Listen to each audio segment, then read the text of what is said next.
Am I really that much? And breaking these niggas down like a camel. You don't really to throw you up.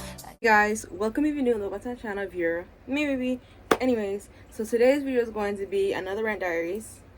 Today's video is going to be about Catherine and Austin McBroom's whole divorce drama and how she came out with her book and everything, and him just basically like debunking it, or basically in denial of the whole situation of what went down clearly. And so I'm actually going to do a two-part series on this, and you guys should be seeing the second part by Friday. Alright, so what we're going to talk about is what we think about the whole situation. But first, before I get into that, I'm going to let you guys watch this two-part video of this lady explaining the whole thing. And when I heard her say that, I was like, this makes absolute sense. I think she's a psychologist or a therapist, I'm not sure. But we're gonna watch her clips real quick, and then I'm gonna be right back, okay? I think Austin is proving Catherine's point without even realizing he's proving Catherine's point. So here's what I think from my perspective as a relationship coach. I haven't followed the Ace family like throughout their whole journey, but I went back and I started looking at the patterns in certain clips. And here's what I think happened. I think that what they had was actually very fulfilling and super beautiful and genuine from the beginning. And you can see that. You can see that in Catherine's facial expression. You can see it in how she looks at Austin. Like, she looks at him with such admiration, like such respect. And he really appreciates her in the way that he speaks to her and about her. But anyway, you can see that. You can see it on camera, and that's why they did so well. That's why they were so successful. But with success and image comes pressure. And I feel like Austin was under a lot of pressure to keep it going. And with that pressure, I think he started to snap at Catherine, and then started to view the family as a commodity and started treating it transactional, where he was so focused on making the family look beautiful for other people, for consumption, that he completely neglected the beauty that was already the family. He didn't have to try so hard. He just had to keep it nurtured. And you can see that in certain clips where he starts to snap at Catherine and yell at her. And then as soon as she presses record, there's smiles. They're like, hi, Ace family. But they were just fighting right before it. So he starts to develop a performance.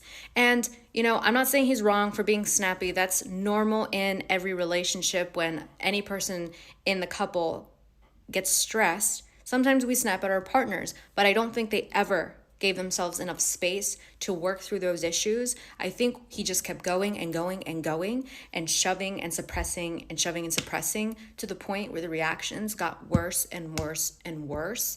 And Catherine was taking the impact. And where I feel like she contributed, because I don't believe in the whole only one person ruins a relationship. I think that where she contributed was actually in not speaking up.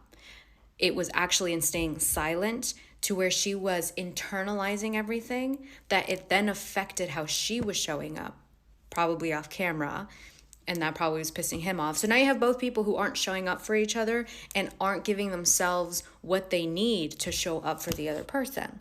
And so that's where I think that things started to snowball, and Austin really needed a release, because of course he did. Look at how much work he was putting into it. And Catherine says that in the book, or at least the part that I read.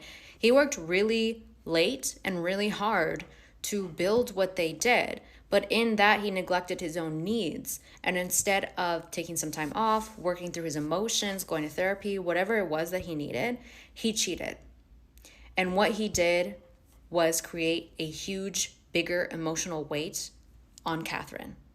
And again, Catherine didn't want to admit it for a really long time, where the whole world was telling her, hey, Austin's cheating, and she didn't address it ever. And so I think she was internalizing it. That was a bigger manifestation of a problem that's probably been there for a really long time. And so now I think Catherine gaslighted herself. I think she told herself that she didn't want to be the person that ruined their marriage or that destroyed the family and everything that they built, simply because, she couldn't get over this thing. I think she was gaslighting herself. She was probably telling herself, like, oh, well, I wasn't giving Austin this, this, and this. And so that justified him doing it and like all the other stupid shit he was saying. It's kind of like when you hear in the walls and then you're like, is that a rat? And you're like, no, I'm just going to ignore it. Because once you actually see the fucking rat in your house, you're not going to sleep at night. Then you have to take action. And that's why people don't admit things to themselves. People who are in denial are also in denial that they're in denial because they're protecting them. They're protecting themselves. Because once you admit something, that means you have to take action. And action means change. And so I think she was just afraid of what that change would mean, especially with how much everything revolved around their family being together, about them, around them being a couple. But at some point, I just don't think she could pretend anymore. And you could see that in the clips where she can't even pretend to be happy when the cameras are on. And that was probably pissing Austin off. I truly believe that there was a period where Austin resented Catherine, especially around that time where he wanted to walk out alone. I think that he resented her and blamed her for his cheating. And he kind of does that now. Like, he's still kind of doing it when he's trying to take accountability, but I'll get to that later. Back to Catherine. I think Catherine was just internalizing so much, blaming herself for so much. She probably became very insecure, very needy, demanded more of Austin, and he's emotionally unavailable, right? Because with all the pressure of trying to make his family look good, he became emotionally unavailable, so he couldn't even be there for his family. And the more and more Catherine needed from him, from what he was doing, the more and more he was getting irritated, the more and more pressure he felt, and he was probably directing that towards her because that's what people typically do in relationships. They project things onto their partner. So where do I think the tables started to turn? I think Catherine was in so much pain, she couldn't pretend she wasn't in pain anymore, that she reached out to spirituality. A lot of people, when they're in a lot of pain, they get heavily involved in religion, in spirituality, whatever it is, because they're seeking answers, they're seeking connection, they're seeking home. I believe Catherine was just in so much pain that she turned to ayahuasca. Now, ayahuasca isn't some demonic thing. It's a natural occurring plant. It's made on the earth, and it's a sacred plant that indigenous tribes have traditionally used in ceremonies. It is incredibly intense. It is made out of DMT, which is a chemical that gets released in our brains when we die. So we already have DMT, the chemical, and that's what contributes to the hallucinations. Now, I've never done it, but it is incredibly intense. It's something that I feel like you should do only once in your lifetime. Like, no judgment here, but it's not meant to be used frequently. People who are going through as much pain as she was going through turn to addictions, right? Drugs, whatever it may be. I mean, Austin turned to women. And so she was using it a lot. She may not have been using it every day as if it was a drug addiction, but to do it as frequently as she was doing it is a codependent thing. She wasn't using it to empower herself. I think she was using it to like escape. Because the things with those, with psychedelics is that they're very powerful teachers and they're meant to be integrated. Whatever you learn in your trip or your ceremony is meant to be integrated and grounded back into your reality. But I think she did it so much that she became incredibly ungrounded and changed very fast and a lot. And it was scaring Austin because we don't like change. We're creatures of habit. I believe that ayahuasca is what empowered Catherine to start speaking the fuck up, because that's what she did. And you see that in the videos where she starts to speak up. She starts popping off. She starts cursing. And any respect she had for Austin, gone. You see it. She doesn't respect him. She doesn't admire him. And now she's leading the conversations. The power dynamic flipped. It flipped, and you see it. It's clear as day. She's leading the conversation. She's cutting him off. She is not holding herself back anymore because all those years that she stayed silent, rubber banding back, boomeranging back, and I think Austin didn't know what to do. And he, at this point, is probably starting to feel the guilt because he knows what he did and she stayed by him all that time. So he is feeling it. And that's why I think that they wanted to throw that huge ass wedding. Anytime someone who's been married for a long time already wants to renew their vows or throw this big wedding, it's usually a red flag. It's usually them trying to like save the marriage by grasping onto something external, thinking that it will change things, right? We people tend to think external things will change the way we feel internally. Some people have another kid, some people throw a wedding, some people move. And I think eventually she realized that and they filed for divorce, especially, you know, once she met Igor. I think they were still married when she met him. But what I think is, she probably felt seen by him in a way she has not felt by Austin in a really, really long time. I believe that Catherine had to change completely in order for her to leave this relationship. I just think the old version of herself stayed for so long and didn't have the strength that she forced a new identity so that that new version could leave him, because she couldn't do it before. Because my personal opinion, I don't think that she stopped loving him. I think she was just so hurt that the love was just too far out of reach. It would have been so much emotional work of so many hard conversations. It would have been grueling to just kind of like repair things, but it was also equally as hard. I'm actually gonna chime in right now because that's like an 8-minute talking she was doing. Anyways, so I do agree with the life coach therapist lady, because I just feel like sometimes, like, I remember when I was in a abusive relationship, I literally had to I literally came up with a new name, like a whole new persona, hence Kyramaiii.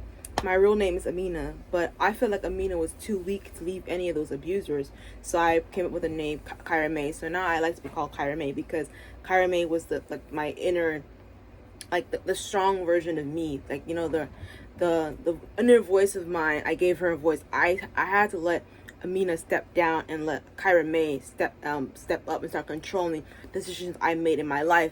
Because every time I let Amina out, I was getting my heart hurt. I was getting my heart broken. But Kyramaiii is like the mean version of me, like the one that doesn't care. Kyramaiii is a biatch. Kyramaiii doesn't take nobody's BS or nothing. So I understand why Catherine had to come up with a whole new persona just to protect herself, basically shield, like she was protecting Catherine.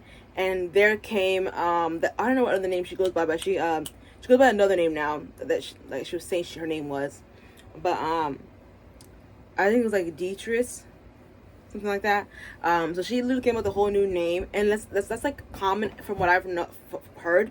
It's common for a lot of women or people who's been through a lot of trauma to come up with another persona that helps them be stronger. Like how Beyonce has another name. What was I forgot Beyonce's other name, but Beyonce like has a one name, and then like how Nicki Minaj is Nicki Minaj or Nika, but then her other name is like Roman, and her like she's like, I'm gonna have to let Roman out. Like that's how I feel. Like I'll be like, I'm gonna have to let Kyramaiii out. That's what she ended up doing, because when you're in like a lot of trauma and people have hurt you over and over again, you have to like basically come up with a whole new persona, a whole new person to build up that strength to leave.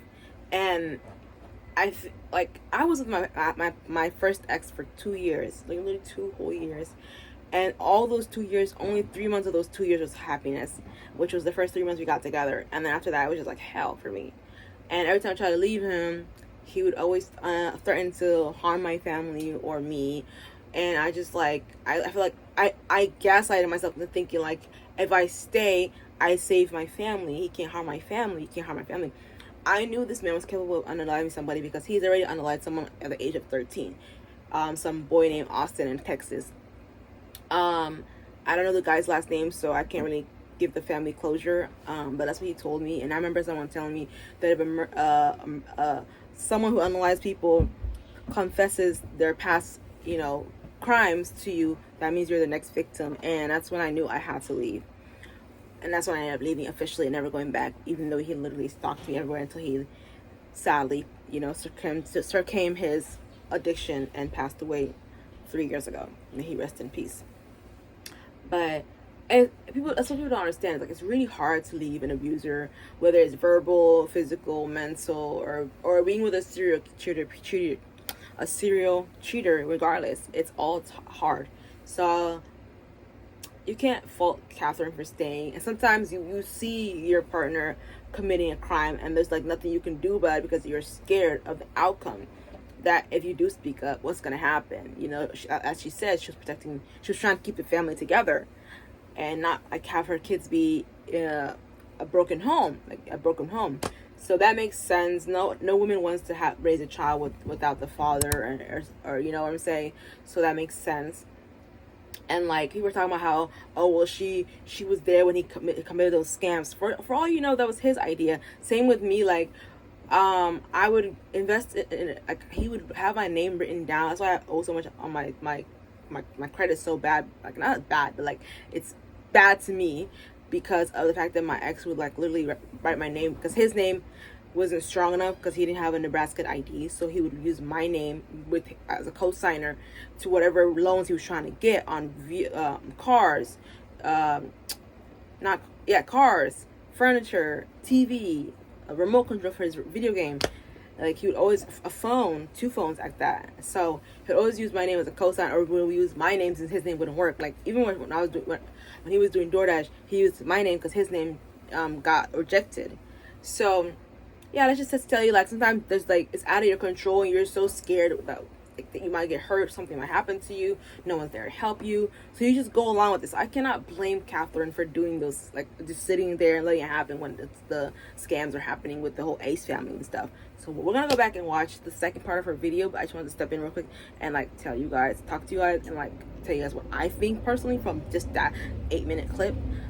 Let's get into it. Yeah, I think it was hard for her to stay, but it was equally as hard to leave. And that is why she turned to ayahuasca, because when you suppress your emotions for so long, I mean, it's literally building up pressure. It's like shaking a soda can.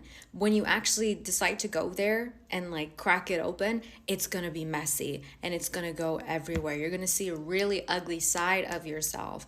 But the key is to actually meet that version of you with love. Now, because she was in so much pain and so much darkness for a really long time, I think she flung to the other extreme. And that's how these things go sometimes. And I feel like over time, she'll start to kind of settle. She'll find her center. You can kind of see that a little bit already. I don't think she's still doing the mermaid things, and she has addressed that. But she's enjoying her autonomy, her freedom, and I'm happy for her to feel free after feeling like caged in for so long. And, you know, I celebrate that. Even though I don't think that some of the methods were the most grounded or healthiest methods, but she'll figure out her way, okay? We're all here to figure out our own way. Now, with Austin's response, I mean, okay, it's fucking petulant. You're not taking accountability. Austin is lacking masculine ownership. And that's not that hard to believe. All right. His career was built off being goofy and not to be taken seriously. So it's not surprising that he lacks the capability and the space to sit in the discomfort of what he's being held accountable for. Because I don't think he's actually worked through the guilt. I think he's still trying to run from it. His career was based on performing. His whole family eventually became a performance. I just don't think that he has much depth because he hasn't actually sat with himself yet. I think after the divorce, he probably has done a lot of it. But I mean, it's kind of like that iceberg picture where it's like the tip of the iceberg and then you see the bottom of it. There's like so much more. I don't think he's really unraveled all the layers. I think that's why that's so easy for us to look at his Snapchat and see that it's just a performance and he's not actually like hurt or really sitting with the guilt of his actions, and he's just trying to do damage control. It's really just what it is, and it's obvious, but he can't see it because he's just used to performing. I'm really not trying to hate on people because I really do understand, okay? I understand that it's not that he doesn't feel guilt, it's that he's disconnected from his feelings of guilt. Okay, any man that has a beautiful family, I'm sure he looked back at those videos when he actually had the space after the divorce, and there were moments where he was like, fuck. And it was so intense that he shut it down. I don't think he's a bad person. I think that he lacks the courage to do what he needs to do to step up and to have become the man that she needed. Even if it's, too late, he hasn't done it. So with that disclaimer, I will proceed to analyze him. And so I feel like because now the world is reflecting back everything that he refuses to acknowledge within himself, he is on defense. He came on that Snapchat defensive. That is not a man that is present. That is not a man that is, that has that masculine presence that can contain himself. He is now turning the attention onto things that have nothing to do with what he's being held accountable for.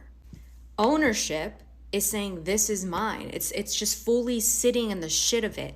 Like a man saying, I know that I caused this huge rift in my family. I know that I cheated on my pregnant wife, because I think that's what he's still failing to understand the gravity of, is that she was pregnant.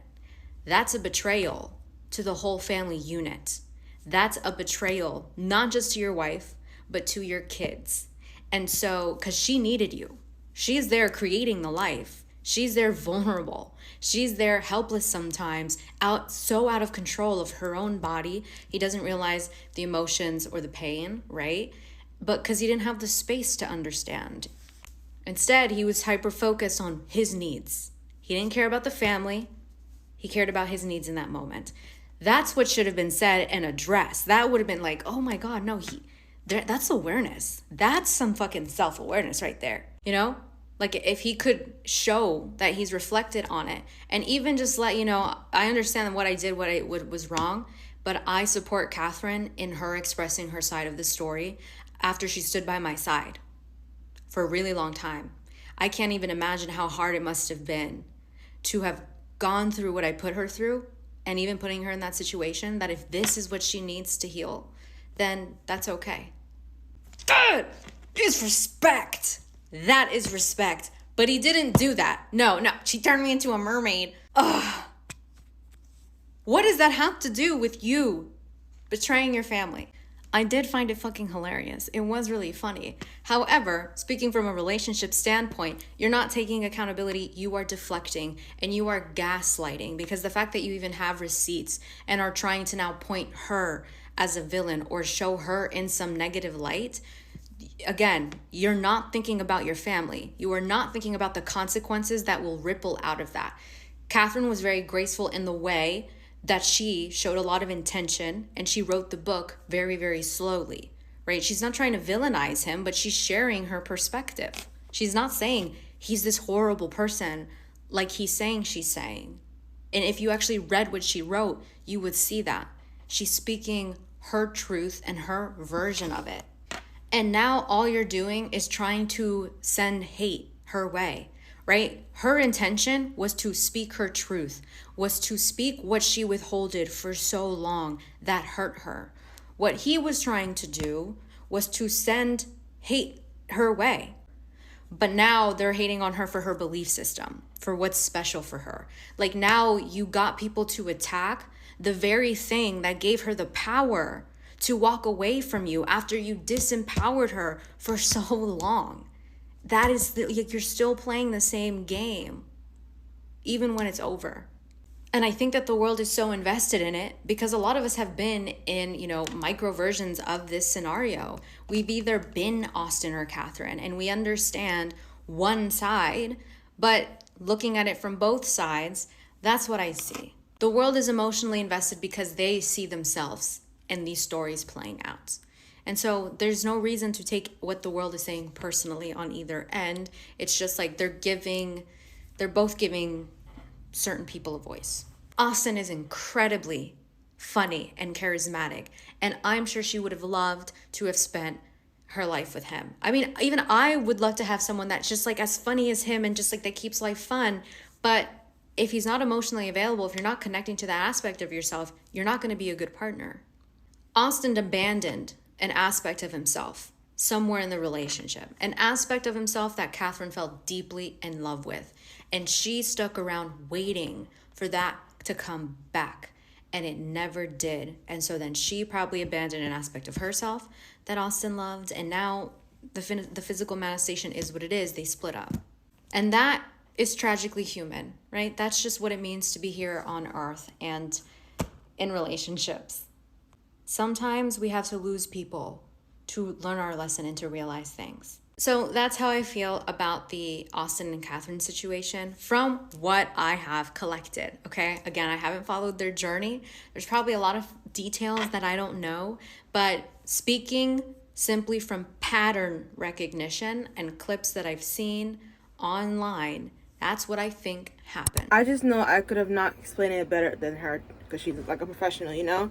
But yeah, as you guys saw what she said, she literally said that this man suppressed his emotions because he was so stressed out and making his family look so perfect that he suppressed his emotions and decided to, you know, find happiness elsewhere, which is normal. It happens in relationships, but it's not okay to keep the person, you know, dangling. Like, you need to let the person go. Like, you can't keep someone around after you just hurt them so many times. You gotta let it go.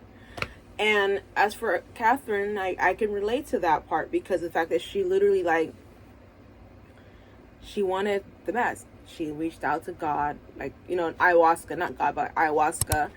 And I reached out to God when I was in that situation. I prayed and prayed and prayed for help. And eventually I got help from a stranger. God sent a stranger to my rescue, thankfully. And I escaped. Both times, the first time I left him one time when he went to jail. And then he got back from jail. And then we got back together and he was still the same. So then I left him and I moved and went to move in with my cousin.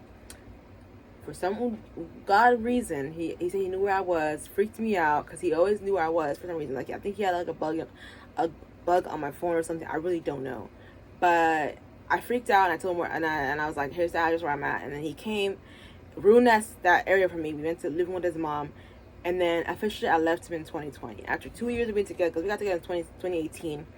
After 2 years of being together, I left him. I just couldn't do it anymore. And it takes a lot of strength to leave an abuser. After I realized when I left him the second time, the third time, official third time, so should I say, I left him here in Syracuse. I was in Rochester. I left him here in Syracuse, and then he followed me to Nebraska. He took a train to Iowa, rode a bike from Iowa to come to Bellevue, Nebraska to harass me and be in my face. And I think for a day or two, I was just trying to keep it cool so he wouldn't harm people that I was with. I was living with, which were my cousins again. So I ended up calling the cops on him because they all left for a wedding. One went to another state for a wedding. The other one went to an in-state wedding.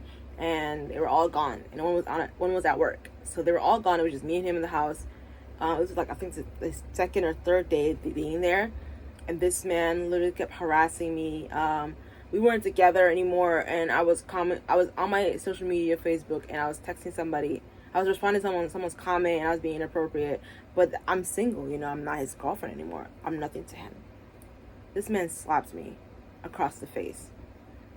And then before that, he was arguing with me over my blunt that I spend money on because he's so broke. Like, I shared mine with you. I'm like, okay, that was your choice. I don't have to share mine with you. But at that time, we were together. This time, we're not together. And he was trying to fight me. And like how like Allison right now is retaliating and making her seem like she's a liar and stuff like that. I also can relate too because my ex literally retaliated and started posting so much on Facebook because that time I was heavily using Facebook.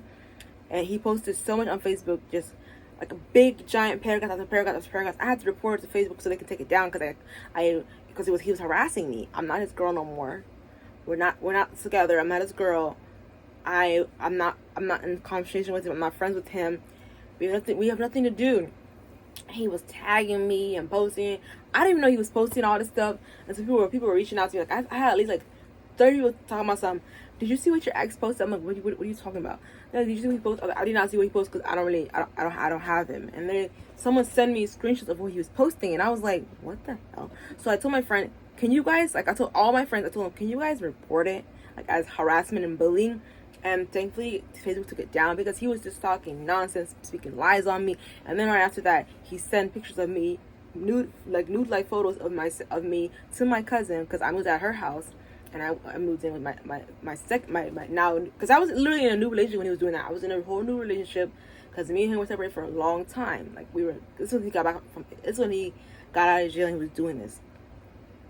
And I was in a whole new relationship, and everyone's like, bro, what's going on? And my at that time partner was like, are you okay, babe? I'm like, I'm fine. I just don't know what's going on. And so he ended up sending her pictures of me, personal photos I had sent him in the past of me to her, and she posted all over her Snapchat. Mind you, this girl has up to like 5,000 followers on Snapchat. So 5,000 people saw it. She's like, it was only up for a few minutes. You have 5,000 followers. Like, what? And till this day, she's still trying to be cool with me, but it's never gonna happen. You were a weirdo. It's not happening. But that's what happened. I feel like abusers, when after you like leave them, they retaliate because they're like, they didn't think you would be able to leave them. And same thing is happening with Cardi B now. Like Cardi B is dealing with Offset, acting like a little kid basically, and then now he's asking for the spousal support. He's a whole man. Like, that's just weird to me. But it's like saying that she's not with her kids when she's literally with her kids all the time. Like thankfully, Cardi posts her kids all the time. Her with her kids all the time so that the public knows that he's lying. Like she's always with her kids. But like, it's crazy to me that he's trying to make her look like the bad girl, like the bad guy. Same thing with Austin. He's making her look like the bad guy. And I just think it's so wrong. It's so wrong that these men do this to us, women. And women do this too. Like don't get me wrong. I've heard of stories, you know, but it's mostly men doing this to women.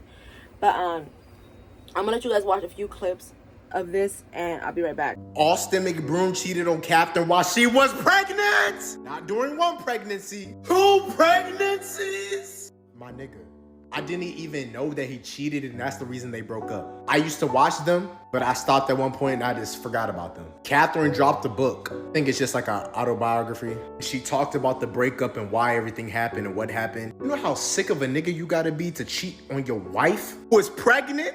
It wasn't like a one-time thing. Multiple women. He cheated multiple times during 2 pregnancies. That is so crazy to me. Cheating on your pregnant wife. That is so outrageous. And not only that, right? I remember the basketball event they held in the Staples Center. When it was over, y'all remember when it ended, they played that song? Someone told me love was only in a movie.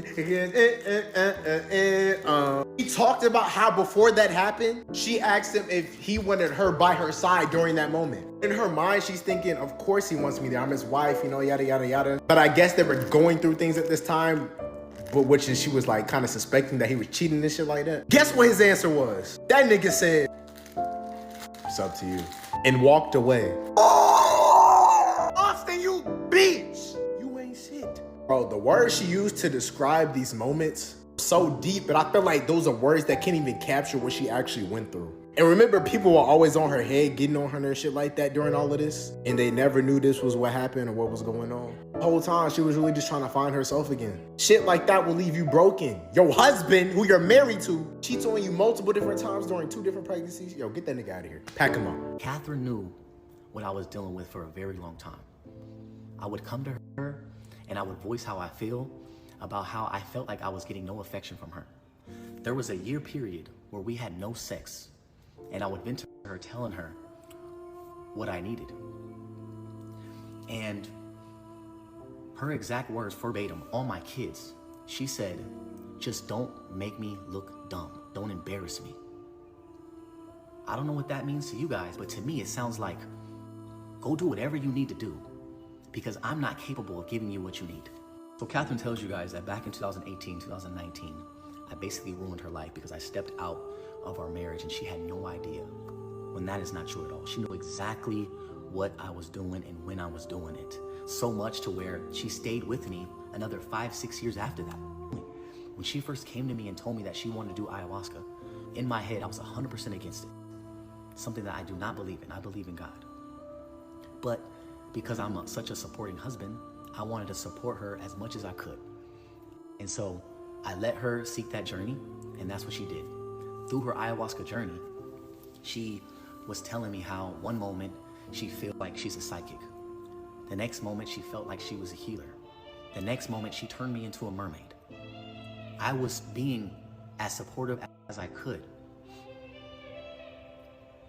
She even went as far as telling me that she was the reincarnated Virgin Mary.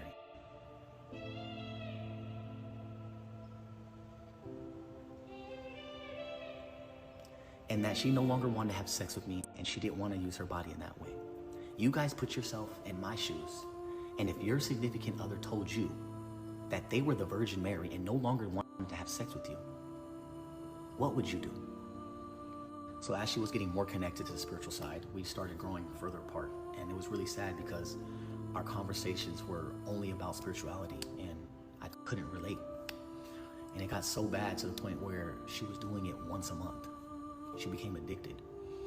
Usually people do it once, maybe twice, maybe 3 times in their entire life, but she was doing it once a month.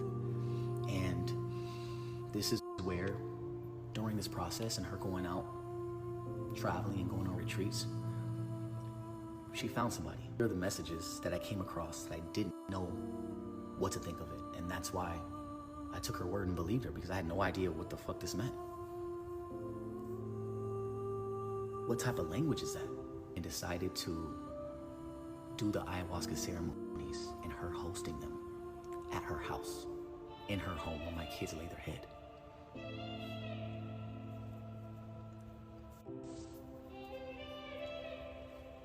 I really only had 2 options. Either I get full custody of the kids, or I spend more time with them to protect them. And I think you guys know what option I chose. Here is a photo of all of them in Catherine's house experiencing the ayahuasca journey that they had together. And this boy right here is only 12 years old doing ayahuasca. Mind you, no one here is a professional. No one here has studied ayahuasca for years and years. I don't know if you guys know how dangerous that is, but all it takes is for one bad experience and it changes all of our lives.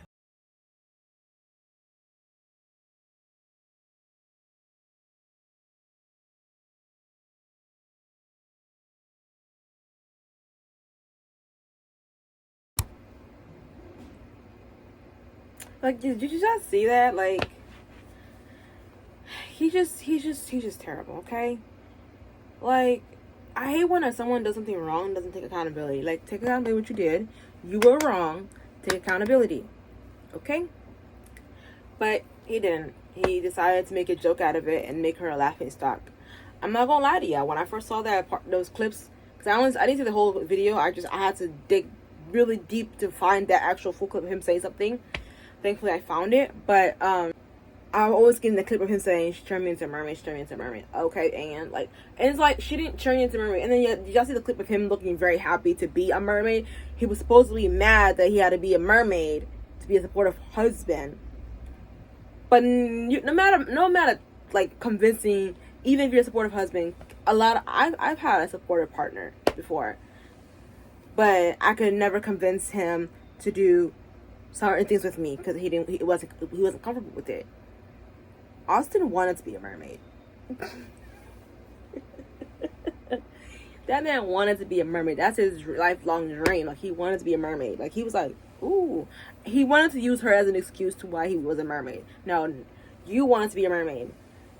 I don't like anything that he's done to her, personally speaking. But I do have part 2 because I don't want to keep going with this video. If I keep going, then this video is going to be all long, and I don't want to do that. So we are going to do a part 2 because she does respond to his allegations of what he said in his clip of him talking about how she said yes, and she knew that he was doing this, and she was okay with it. So thank you guys so much for watching. I will see you guys in part 2. Bye.